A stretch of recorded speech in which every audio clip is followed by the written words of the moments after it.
Welcome to day 115 of our one-year Bible reading plan. Today, we'll read 2 Kings chapters 19 through 21. Before you begin, remember that it helps to establish a daily reading time. Begin with a short prayer, asking the Holy Spirit for wisdom and understanding.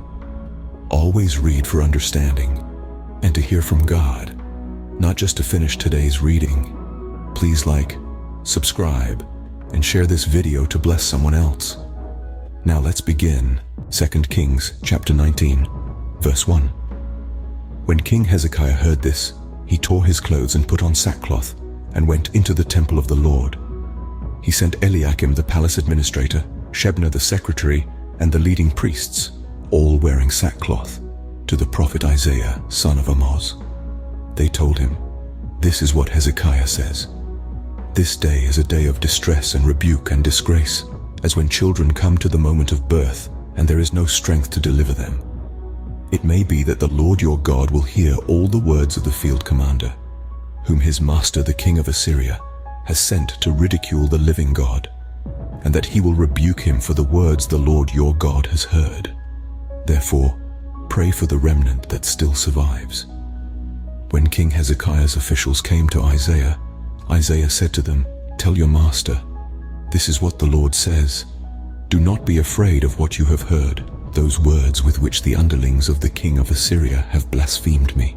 Listen, when he hears a certain report, I will make him want to return to his own country, and there I will have him cut down with the sword." When the field commander heard that the king of Assyria had left Lachish, he withdrew and found the king fighting against Libnah. Now Sennacherib received a report that TerKeurst, the king of Cush, was marching out to fight against him.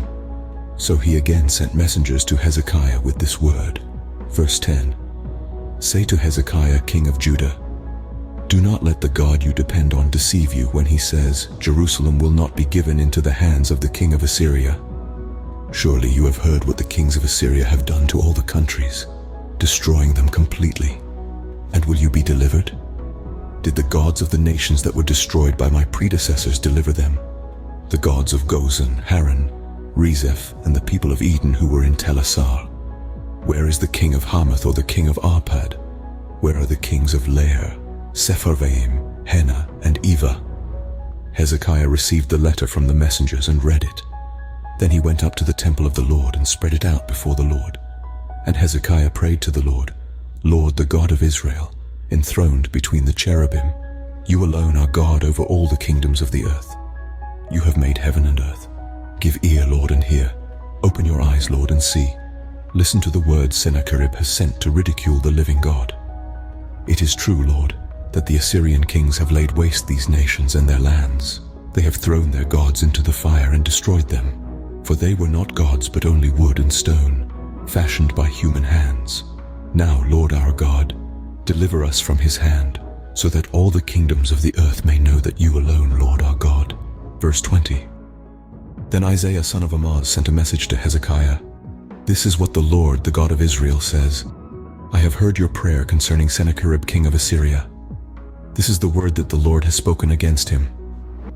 Virgin daughter Zion despises you and mocks you. Daughter Jerusalem tosses her head as you flee. Who is it you have ridiculed and blasphemed? Against whom have you raised your voice and lifted your eyes in pride? Against the Holy One of Israel. By your messengers you have ridiculed the Lord, and you have said, with my many chariots I have ascended the heights of the mountains, the utmost heights of Lebanon. I have cut down its tallest cedars, the choicest of its junipers. I have reached its remotest parts, the finest of its forests. I have dug wells in foreign lands and drunk the water there. With the soles of my feet I have dried up all the streams of Egypt. Have you not heard? Long ago I ordained it. In days of old I planned it. Now I have brought it to pass, that you have turned fortified cities into piles of stone. Their people, drained of power, are dismayed and put to shame. They are like plants in the field, like tender green shoots, like grass sprouting on the roof, scorched before it grows up. But I know where you are and when you come and go, and how you rage against me. Because you rage against me, and because your insolence has reached my ears, I will put my hook in your nose and my bit in your mouth, and I will make you return by the way you came. This will be the sign for you, Hezekiah. This year you will eat what grows by itself, and the second year what springs from that. But in the third year sow and reap, plant vineyards and eat their fruit. Verse 30. Once more a remnant of the kingdom of Judah will take root below and bear fruit above. For out of Jerusalem will come a remnant, and out of Mount Zion a band of survivors. The zeal of the Lord Almighty will accomplish this. Therefore this is what the Lord says concerning the king of Assyria. He will not enter this city or shoot an arrow here. He will not come before it with shield or build a siege ramp against it. By the way that he came he will return. He will not enter this city, declares the Lord. I will defend this city and save it, for my sake, and for the sake of David my servant. That night the angel of the Lord went out and put to death 185,000 in the Assyrian camp. When the people got up the next morning, there were all the dead bodies. So Sennacherib king of Assyria broke camp and withdrew. He returned to Nineveh and stayed there. One day, while he was worshipping in the temple of his god Nisroch, his sons Adramelech and Sharezer killed him with the sword, and they escaped to the land of Ararat. And Esarhaddon his son succeeded him as king. 2 Kings chapter 20, verse 1. In those days Hezekiah became ill and was at the point of death. The prophet Isaiah son of Amoz went to him and said, This is what the Lord says, Put your house in order, because you are going to die. You will not recover. Hezekiah turned his face to the wall and prayed to the Lord. Remember, Lord, how I have walked before you faithfully and with wholehearted devotion, and have done what is good in your eyes. And Hezekiah wept bitterly.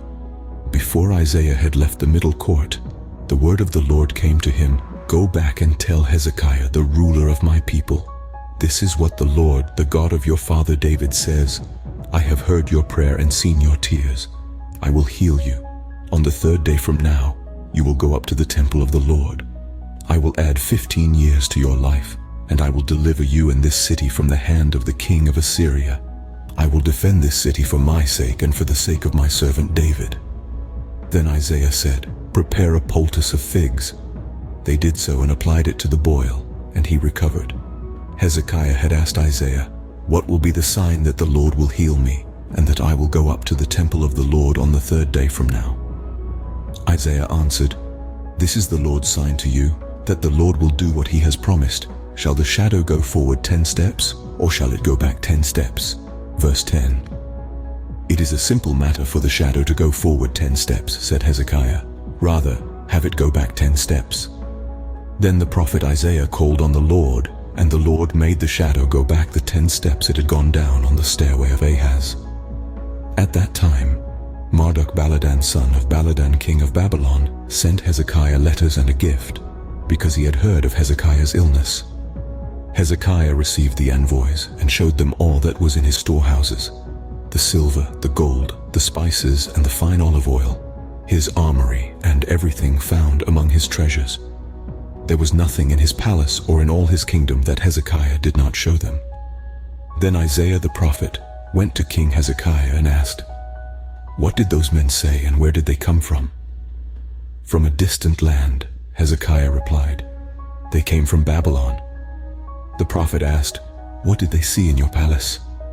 They saw everything in my palace, Hezekiah said. There is nothing among my treasures that I did not show them. Then Isaiah said to Hezekiah, Hear the word of the Lord.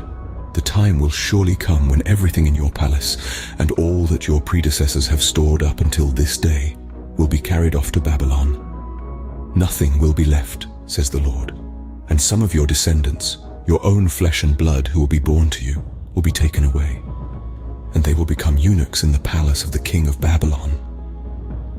The word of the Lord you have spoken is good, Hezekiah replied, for he thought, Will there not be peace and security in my lifetime? Verse 20.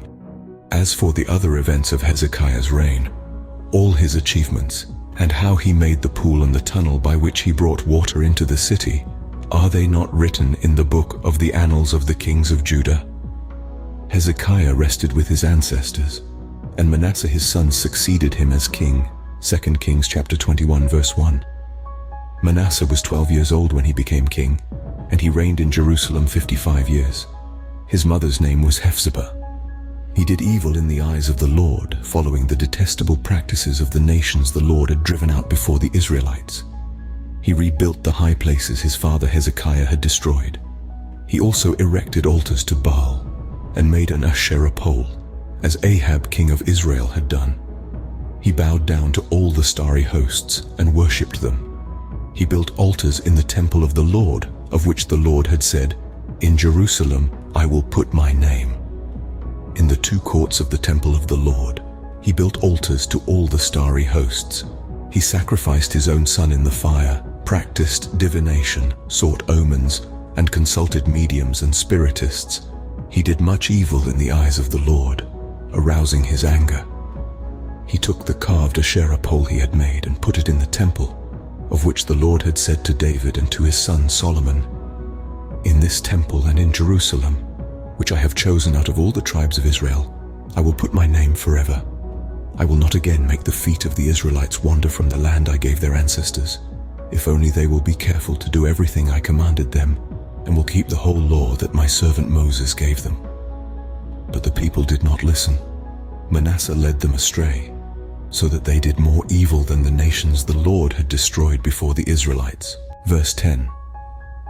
The Lord said through his servants the prophets, "Manasseh king of Judah has committed these detestable sins.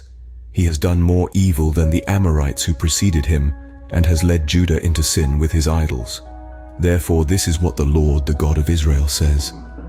I am going to bring such disaster on Jerusalem and Judah that the ears of everyone who hears of it will tingle.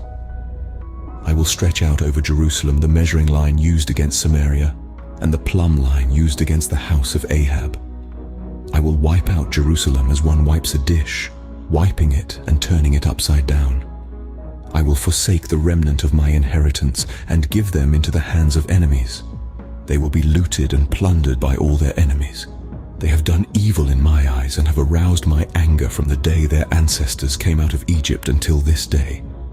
Moreover, Manasseh also shed so much innocent blood that he filled Jerusalem from end to end, besides the sin that he had caused Judah to commit, so that they did evil in the eyes of the Lord. As for the other events of Manasseh's reign, and all he did, including the sin he committed, are they not written in the book of the annals of the kings of Judah? Manasseh rested with his ancestors and was buried in his palace garden, the garden of Uzzah. And Amon his son succeeded him as king. Amon was 22 years old when he became king, and he reigned in Jerusalem 2 years. His mother's name was Meshullemeth, daughter of Haruz. She was from Yotbah. Verse 20. He did evil in the eyes of the Lord, as his father Manasseh had done. He followed completely the ways of his father, worshipping the idols his father had worshipped and bowing down to them. He forsook the Lord, the God of his ancestors, and did not walk in obedience to him. Amon's officials conspired against him and assassinated the king in his palace. Then the people of the land killed all who had plotted against King Amon, and they made Josiah, his son, king in his place. As for the other events of Amon's reign and what he did, are they not written in the book of the annals of the kings of Judah? He was buried in his tomb in the garden of Uzzah, and Josiah his son succeeded him as king. This concludes 2 Kings chapters 19 through 21 for day 115. We hope you are enjoying these daily videos. Remember to check the description box for links and resources. Thank you for watching. Please like, share, and subscribe. Your support helps spread God's word to reach more people on YouTube. We'll see you in the next video for our day 116 reading.